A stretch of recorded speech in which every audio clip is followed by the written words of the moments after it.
100%. ஏன்னு கேட்டிங்கன்னா இன்னைக்கு 5 ஆண்டுகளும் இல்லாமல் இப்போ நாடாளுமன்ற எலெக்ஷன் போன சட்டமன்ற எலெக்ஷன்லையும் திமுகவுடைய விடுதலை சிறுத்தை இணக்கமாக பல விஷயங்கள் பண்ணிட்டு இருந்தாங்க. அவங்களுடைய கட்ட பஞ்சாயத்து அரசியலுடைய எல்லாத்தையும் வச்சு அதிகாரத்தை வச்சு அனுசரித்து கொண்டு போயிட்டு இருந்தாங்க. ஆனால் இன்னைக்கு பார்த்தீங்கன்னா துணை முதல்வர் தமிழகத்தினோட நிழல் முதலமைச்சர் உதயநிதி ஸ்டாலின் வரக்கூடிய அம்பேத்கர் ஃபங்க்ஷனில் சிலை திறப்பு விழா ஃபங்க்ஷனில் இன்னைக்கு விடுதலை சிறுத்தை உதயநிதியினுடைய புகழ் பாடக்கூடாதுன்னு சொல்லி எல்லா ஸ்பீக்கரையும் ரேடியோ செட்டையும் ஆஃப் பண்ணி நிறுத்திட்டாங்க.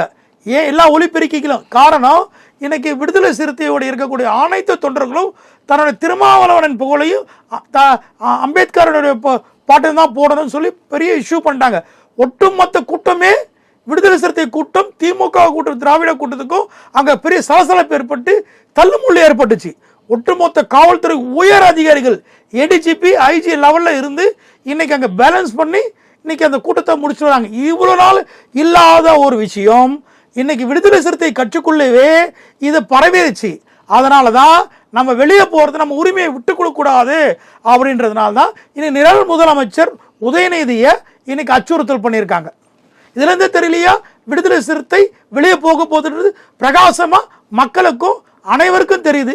அரசியல் தலைவர்கள் இதை புரிந்து கொள்ள வேண்டும், உன்னிப்பாக கவனிக்கணுன்றதான் என்னோட வேண்டுகோள்.